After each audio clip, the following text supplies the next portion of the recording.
Hi guys! Good morning, and good evening kung gabi nyo to napapanood. For today's video, ipapakita ko lang sa inyo kung ano yung ginagawa ko. So far, wala na akong work. 5 araw na ako guys na nasa bahay, wala na akong trabaho.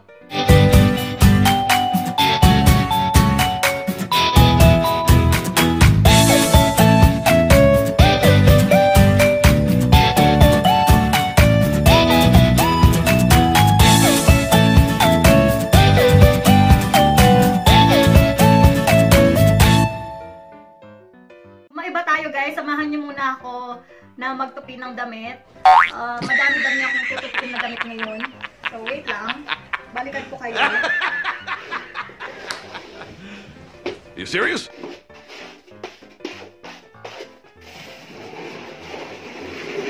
Ayan. So ito guys, tutupiin natin yung mga damit ngayon. You're so funny. Nasa bahay tayo, wala tayong trabaho. Samahan niyo lang muna akong magtupi ng damit. Eddie, wow! Madami-dami na din itong mga damit na to na hindi pa natutupi. And aayusin ko na lang lahat yung nasa cabinet namin para organize lahat.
So, ayan na nga guys, no? Tapos na tayong magtupi ng damit. Eddie, Ayan. wow! Ipapakita ko lang sa inyo yung mga tinupi ko na naayos ko na. Ito yung sa cabinet namin. Ayan. Naayos ko na. Ayan. So, pinagsama-sama ko yung mga pants, yung mga scarf. Tapos ito hinanger ko na lang yung mga ginagamit namin na long sleeves. Tsaka yung mga pang-alis namin. Yan. Ito yung sa akin. Ito naman yung kay Kevin. Tapos yung uniform namin nandito. Ito yung mga medyas namin. Dito namin nilalagay yung medyas namin. So, ayan. Meron din kami dito na yung sa ipon challenge namin. Tapos, itong sa first na drawer, ayan yung mga shorts ni Kevin. In-arrange ko na lang din. Pinagkasya natin. Tapos, yung sa akin, yung mga pantulog, yung pajama, nandito. Tapos, ang next naman is yung mga palda, tsaka mga shorts. Ayan. So, para organize lang yung mga documents namin. Dito ko na lang siya nilagay. So, ayan. Ayan yung cabinet namin. Punta naman tayo dun sa drawer namin na yung mga pangbahay na damit. Yan. Yung mga pangbahay namin, dito namin nilalagay. Meron kaming dresser dito. So, ayan siya. Medyo konti lang yung kanyang, konti lang yung space niya. So, ayan. Ayan yung pangbahay sa akin. Yan yung pangbahay ko. And then, so, tigdadalawa kami ni Kevin. Ayan. So, 4 siya. So, yung dalawa sa taas sa akin. Tapos, yung dalawa sa baba kay Kevin naman. So, ayan yung sa akin. In-arrange natin. Ayan. Mga t-shirt, mga long sleeves na pambahay. Ayan naman yung kay Kevin. Pinagkasya ko na lang. Tinupi ko siya ng napakaliliit para you're so funny. Tapos, eto naman yung mga sando niya, mga jersey. Ayan, meron din dito na t-shirt kasi hindi nakasya dun sa kabila. Ito yung kabuuan ng room namin. Papakita ko sa inyo yung kabuuan ng room namin. Meron kaming salamin dito, mga lagyanan ng kung ano-ano, yung sa taas ng dresser.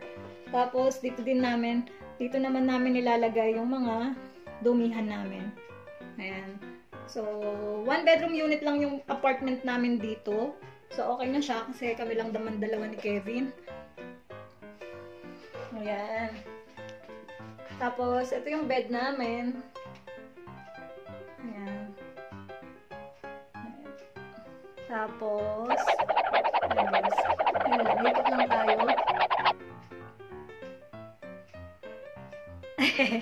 So, what about you guys? Ano yung mga ginagawa nyo during this lockdown or quarantine? I-share nyo naman sa akin yung mga ginagawa nyo while nasa bahay kayo. Comment down below. So, ayun lang guys. Sana nagustuhan nyo itong video na ito. And if you did guys, please give it a big thumbs up. And sa mga hindi pa po nakakapag-subscribe dito sa channel ko, please click the subscribe button below. And paki-follow nyo na din ako sa aking social media. Ayun guys, that's it for today. And stay safe guys. Malalampasan natin to lahat. Pray lang tayo. Mabuhay. God bless. Bye-bye!